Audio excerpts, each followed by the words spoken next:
বলছিলেন তো 4 মাসের ভাড়া একবারে দিয়ে দিবেন। 4 মাস তো শেষ হয়ে গেল অলরেডি। এখন ভাড়াটা দিন। ভাইয়া মানে আমাকে যদি আরেকটু সময় দিতেন, আমার হাজবেন্ড তো মানে আসেও নি, আর যোগাযোগও হচ্ছে না ওর সাথে। আপনার হাজবেন্ড কোনোদিনও আসবে না।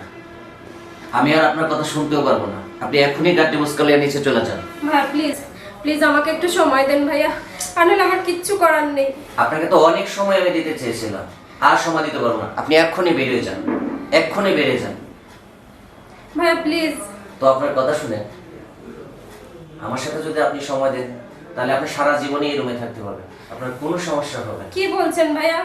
না, এসব হয় না। আমি কেন হবে না? আমি তো খারাপ কোনো কিছু বলি নাই। আপনার স্বামী তো 4-5 মাসের কোনো যোগাযোগ নেই। ভাইয়া তারপর আপনি 5 মাস ধরে ভাড়াও দিতে পারছেন না। ভাইয়া সবই ঠিক আছে, কিন্তু আমাকে আর কিছু দিনের সময়টা দিন। আমি আপনাকে আর 1 মিনিট সময়ও দেব না। আপনি হয় চলে যান, নয় আমার সাথে চলেন।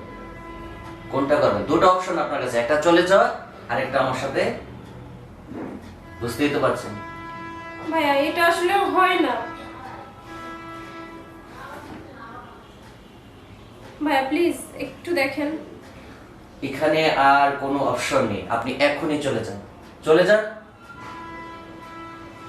আপনি সারা 4 মাস 5 মাস বসে বসে বাসা ভাড়া থাকবেন আর বাসা ভাড়া দিতে পারবেন না। বায়ুলার কথাও শুনবেন না। আপনার স্বামীর দিয়ে দেখাচ্ছেন, আপনার স্বামীর কোনো হদিসই পাওয়া যাচ্ছে না। সো আপনাকে আমি কি করব? ভাইয়া আমি আসলে বিষয়টা বুঝতে পেরেছি। আচ্ছা ভাইয়া চলেন আমরা ভিতরে কথা বলি। চল। আসুন।